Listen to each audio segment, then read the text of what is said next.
The collaborative safety model supports agencies to develop a culture of safety throughout the organization, establishing the necessary shared values in education. The collaborative safety process is founded in a number of core principles.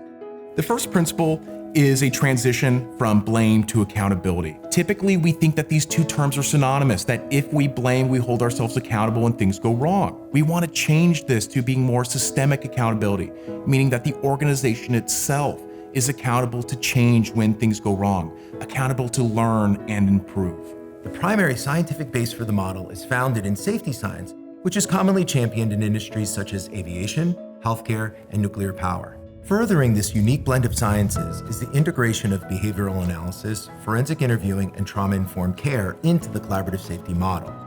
The integration of behavioral analysis science into the model supports understanding how staff make decisions in an organizational setting, as well as understanding how managers and supervisors shape employee performance to achieve successful outcomes. The next principle is avoiding quick fixes and putting attention towards making true systemic improvement. Typically, when bad things happen, we're quick to make changes to policy or to add new trainings or to try to remove people from the system. This rarely leads to more improvement and, in fact, can sometimes make our systems more difficult to manage. And so what we know is that we can move towards trying to address things that really matter: limited time, limited resources, or multiple conflicting goals that people have to manage on a daily basis. If I was to ask a group of child welfare workers, can frontline staff and supervisors follow every policy and complete every task on every case? The universal answer is no. So then we would ask the question, why then would we ever put a review system in place that when we had an outcome we didn't like, the first thing we do is look back and see if you followed every policy and completed every task, when we know on the front end that you can't? Another core principle is that we need to stop seeing our employees, our people within our organizations, as a problem to control. We need to realize that the people who do the work every single day are the only reason that our systems work at all. Our systems are inherently complex. They have many different deficiencies, whether it's funding or resources available. It's the people within the organization who make things go right in spite of that.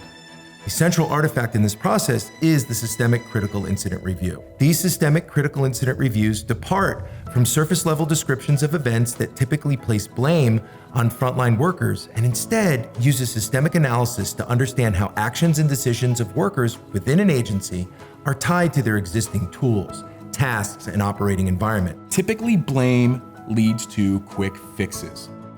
This is embedded in something called the Wilfie-Whiff principle. What you look for is what you find.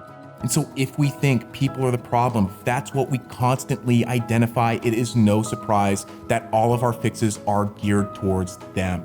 This process really provides a unique opportunity for an organization to understand the decisions and behaviors that their frontline staff are making every day. What I like about the process is it gives the frontline a voice. This process allows the workers to explain what impacts their ability to do a good job. This approach seeks to understand how decisions, initiatives, resource allocations deeper within an organization and outside of it can surface in the work and outcomes experienced in everyday work. Collaborative safety employs top-to-bottom alignment throughout the organization and systems. This is achieved through a unique set of institutes and orientations designed for executives, leaders, supervisors, and frontline staff.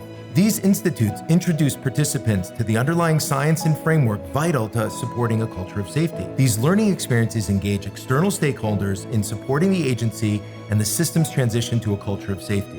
Collaborative safety provides advanced practical training to specialized positions within the workforce to embed safety science principles and approaches into everyday work and currently existing processes and structures. Safety science takes us to a place of seeing people as the reason that our systems are successful. This process allows an organization to start to treat their staff better. And at the end of the day, when we treat people better and we focus our efforts on learning and improving, we have better systems.